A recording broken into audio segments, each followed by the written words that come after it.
Money controls the world. On Wall Street, billions are made in seconds and destroyed even faster. But in this share market, there are also those who manipulate the entire system. The story begins in 2001, where we see a man named Gordon. Today, Gordon has been released from jail. He was imprisoned for insider trading and securities fraud. He thought someone would come to pick him up, but when he steps outside, he realizes no one's actually there to pick him up. Slowly 7 years passed, and the year is 2008, where we see a girl whose name is Vinny. Actually, Vinny is Gordon's daughter. She doesn't like her father. She has a boyfriend named Jacob, who's also a trader. He's been trading in the stock market for many years. One day, while watching the news on TV, they see an interview with Gordon. Gordon wrote a book called Is Greed Good?, which give warning that the financial system is greedy and unstable. If it continues like this, it will eventually collapse. But people still don't trust him. Gordon's daughter works as a journalist and financial reporter, so she has to travel to Washington for a week for work. After that, Jacob goes to attend a company meeting. He works with a company named Keller Zabel Investments, which raises funds. And during the meeting, they explain that the market is super unstable right now. So for the time being, we need to hold off on raising funds. We shouldn't do that. It'll only cause us trouble. But Jacob doesn't agree with other members. After the meeting over, he goes to meet the owner of company Louis Zabel, who really impressed with Jacob because he really liked the way Jacob worked, and Jacob also enjoyed working with him. They both dreamed of creating clean energy that would benefit not just the environment but people too, and that's the project they were working on day and night. Anyway, about the market, despite things not going well, Louise gives Jack a hefty bonus of one-time $5 million. Surprised, Jacob asks why he's getting such a big bonus. Louise says it's the result of his hard work. Then Louise shows him a spreadsheet where, at first glance, it looks like there's profit, but actually the numbers show a loss. When Louise asks how there can be profit in a loss, Jacob replies that they're making money from those losses. Louise doesn't really get it, but Jacob tries to reassure him. After that, Jacob buys an expensive diamond ring for his girlfriend. Actually, he was planning to propose her girlfriend. After that, he goes to a party with his friend. There, he tells his friend about investing his money in his own company, Keller Zabel Investments. But his friend refuses because he didn't trust the company. A few days passes, and one morning there's chaos at Jack's office. The price of the company's shares starts falling rapidly. The drop was so fast that no one understood what is happening. All their stocks were falling. Jacob's friend told him to sell all the shares you have in your company because the stock won't go up anymore. But Jacob still holds on to his shares. So, he decides to talk to owner of company. He starts looking for Louise, but his desk was empty. Somehow, Jacob manages to find owner, Louise, who was walking his dog in the park. Honestly, Louise had lost hope in his company by now, but Jacob tried to convince him that they could still recover from all these losses and get the company back on track. He kept reminding him how many people's jobs depended on the company. Still, Louise didn't regain his confidence. Now, Louise goes to a bunch of banks on Wall Street, trying to get a loan to save his company, but no one will lend him money. He also asked for help to the U.S. Treasury chairman. There's another company just like his, headed by a guy named James. James is his old colleague who's now become his rival. James ruins his all efforts. James was itching to see him fail. James offers to buy Louise's company for just $2 per share. Even a month ago, it was worth $49 per share. Louise, once a big shot on Wall Street, was now stuck in this humiliating spot. But Louise refuses to sell his shares for such a low price. So James replies that they won't get any better offer than this, and if he doesn't agree, the company will go bankrupt. Hearing this, Louise gets angry. Then James starts to leave. But just then, Louise asks if he can offer $6 per share. James says his final offer is $3.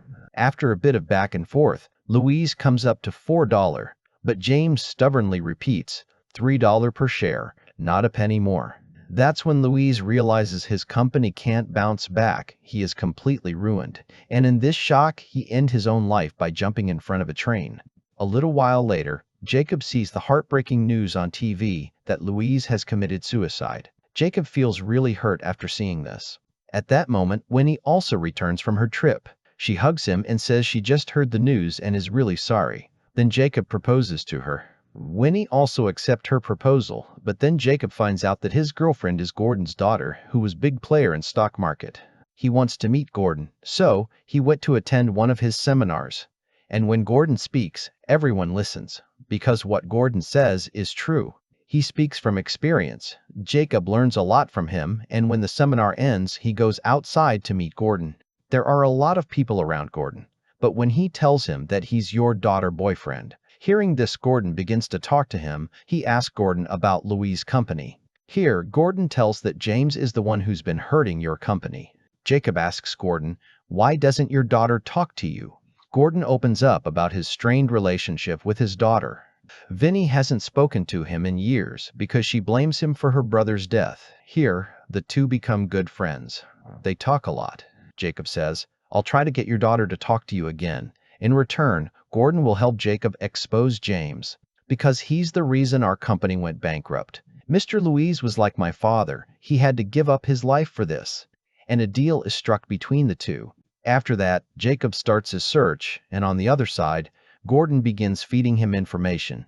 As Jacob gets hold of more details, he starts spreading all the negative info in the market through his friends. Now, all bad information reaches James' investors. Actually, James's company had bought shares in some private oil companies, and Gordon deliberately spread false rumors in the market that the government was about to take control of those companies. That's why all the people who invested in James's company started pulling their funds out, due to which James's company suffered a loss of $120 million.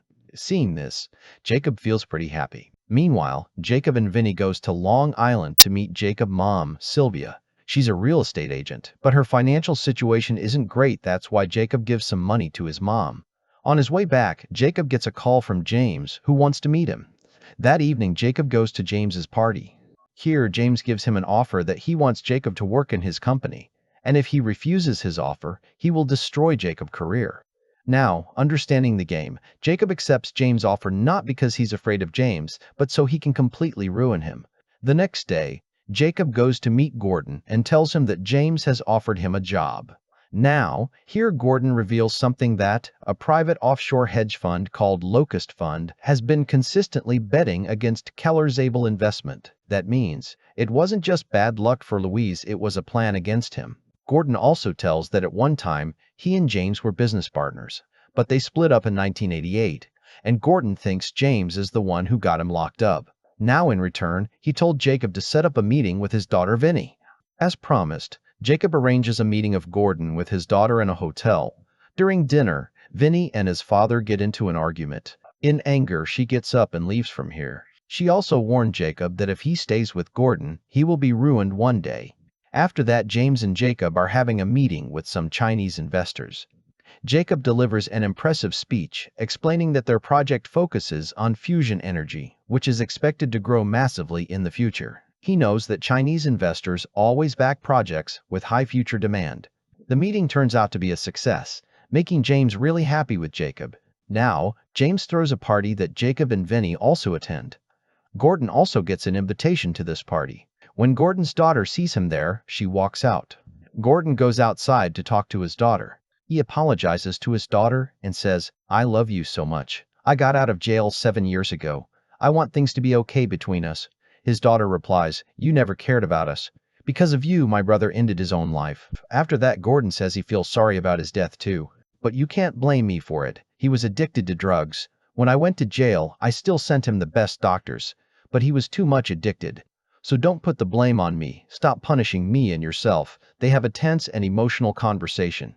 Gordon's words deeply touch Vinny, breaking through years of resentment. Finally, she forgives her father. Jacob, standing a little away, watches them and gets emotional too.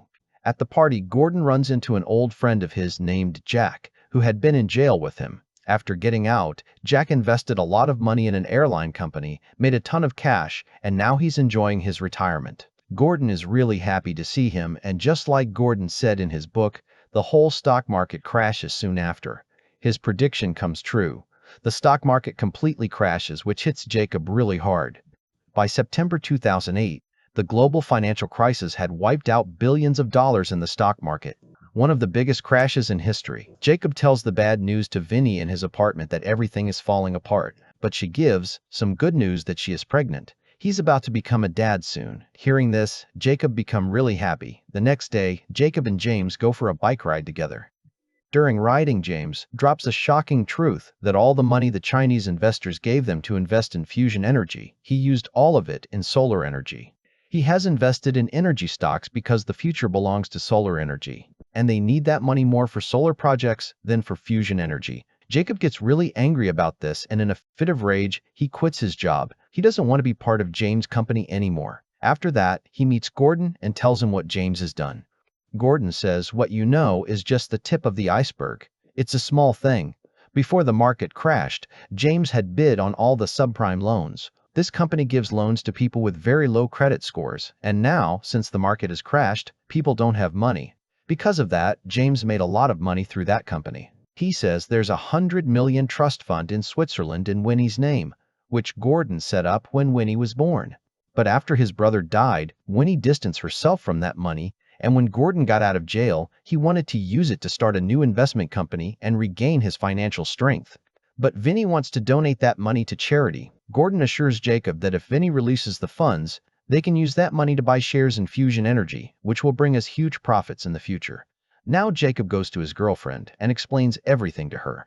After thinking for a while, Vinny finally agrees. She feels the money will be safe with Jacob, but Jacob gives all the money to Gordon. After a few days, Jacob gets a call from the head of Fusion Energy. He says the money never showed up in their bank. Jacob suspects something's off. He immediately goes to Gordon's office. He's shocked to find nothing there because Gordon took all the money and fled from there. Jacob realizes that Gordon has betrayed him. When Jacob tells Vinny about it, Vinny replies that she had already warned him to stay away from that guy, or else he would ruin you. She says, "You betrayed me too," so she breaks up with him. Without saying anything, Jacob walks away. Later, when Jacob finds out that Gordon is in England, so he goes to meet him, where Gordon runs a large financial firm. He says, "You've already made over 100 million. I want you to give your daughter back her money. She's pregnant." He even shows Gordon the ultrasound video, hoping it might stir some family feelings in him. For a moment, Gordon gets emotional, but the next moment, he pulls himself together and says, "No, it doesn't matter. I'm not giving anyone a single penny." Jacob becomes completely desperate. Jacob realizes Gordon will never change and leaves from there. Anyway, over the next few weeks, Jacob starts connecting all the dots. The sinking of Lewis's company, the shady deal to save James's company, and the info Gordon had already gathered. Using all information, Jacob collects all the evidence and information about the whole scam. He gives all the info and proof to Vinny. Then, Winnie takes this entire story to the world through internet. The news slowly spreads everywhere. Because of that, all the investors who had invested in James's company starts pulling their money out. Because of this, James's company suffers a huge loss once again. Now, the board members of James's company call a meeting and decide to fire James. Meanwhile, Gordon has made a huge profit of 1.1 billion this year. Because of that, James's company investors approaches him, and he funds the company, eventually becoming its head. That's exactly what Gordon always wanted. Because of James, Gordon ended up in jail. So Gordon wanted to ruin him, and he actually succeeded. Meanwhile, we see an investigation kick off on James, and all the media news channels start chasing him. One evening, Jacob meets Vinny and try to convince her. They talk about their child. For a moment, the old lover again patch up. Just then, Gordon appeared there and says, "I never betrayed you. I'm sorry for everything I did. And about the money, I have already invested Vinny's 100 million into the Fusion Research Fund. I know Jacob is going to make great progress with it." Here we find that Gordon has changes completely. Vinny also forgive his father and Jacob. A year passes. Now Jacob has become. So, Gordon has become a grandfather, and they are celebrating their son's first birthday with friends and family. With this, the story ends here. Give your opinion about story and like video.